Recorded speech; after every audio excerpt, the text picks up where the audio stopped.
Um, I want to show you this clip from Washington Watch with our friend Tony Perkins and Dr. Adam Rasmussen. Why didn't more Christians vote? This is some good news and some bad news. Watch.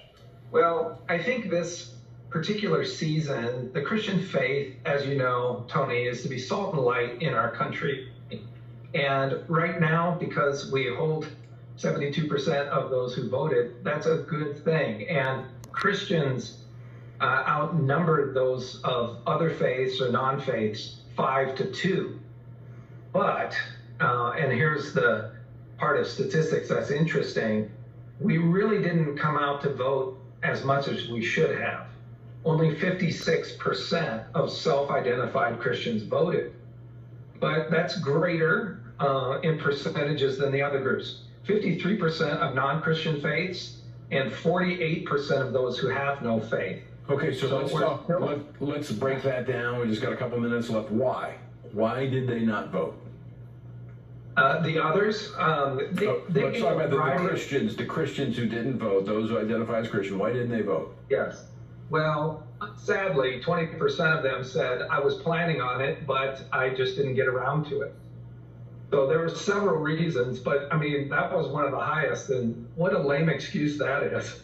I was going to do it, but I didn't get to it. I forgot, or something like that. And other reasons were I thought it might be rigged. I didn't think my vote would count. Perhaps I didn't like one of the candidates. It wasn't pleasant to me to vote. Politics is not that important to me. These are some of the reasons people were giving. But as you and I know, Jesus Christ needs to be Lord of all of life, not just on Sunday mornings, but Mondays too, and not just the parts of life that are easy for me, right? All of life. All right, so there's good news and bad news there, Pastor Hank. The good news is 72% of those that voted say they are Christian, so that was massive, outnumbering 5-2 other people groups. But we still had a problem with not enough people that say they're Christians going out to vote. Yeah. You know, Jesus said something very interesting. He said, be careful of the leaven of the Pharisees and be careful of the leaven of Herod. Well, the leaven of the Pharisees is that religious spirit that gets on sometimes a religious community where they don't see things correctly. They see it through a religious spirit. Also, it's the lie. We talked about the Johnson Amendment, the leaven of Herod. They don't think that they should get involved in politics. So I'm going to say this last thing. I think what it came down to was two things. The media, they were lying about Donald Trump, and Christians felt like we can't vote for that guy. He's not pastoral enough. And then I think the other was the cowardness that came from the pulpits, the ministers that did not engage their congregation and be willing to confront the culture. Mark, can we get your thoughts quickly on that? Christian voters. Yeah, look, I always agree with Hank, so I think he's right on, especially with the pastors. And there's 20% that didn't vote, and that's our fault, I would say, just as regular citizens for not encouraging our friends and family who are church-going Christians to get out and vote. We're just going to need to do a better job of that next time. It's really up to us to encourage our brothers and sisters, to take them by the hand, to make the phone calls, to text them, and to push them until they vote. I think we can drive that up pretty easily.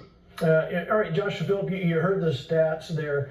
72% said they were Christian. Let me get your thoughts on that. What does that say about America and its future? In my personal take, I think that this represents one of the most fundamental problems the country has, which is we've tried separating religion from morality. And maybe, since the Enlightenment, right, in Europe, this is a problem we've had.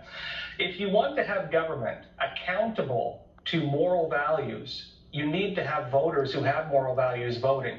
And if you believe in traditional values, I think that means religious voters.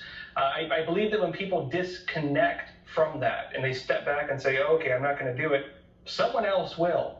And what happens then is that government is no longer accountable to the people who, again, have the values that would hold them accountable, meaning they're not accountable to those types of moral values that come from religion. And I think this is the cause of a lot of our problems, actually. Well, I think you're right.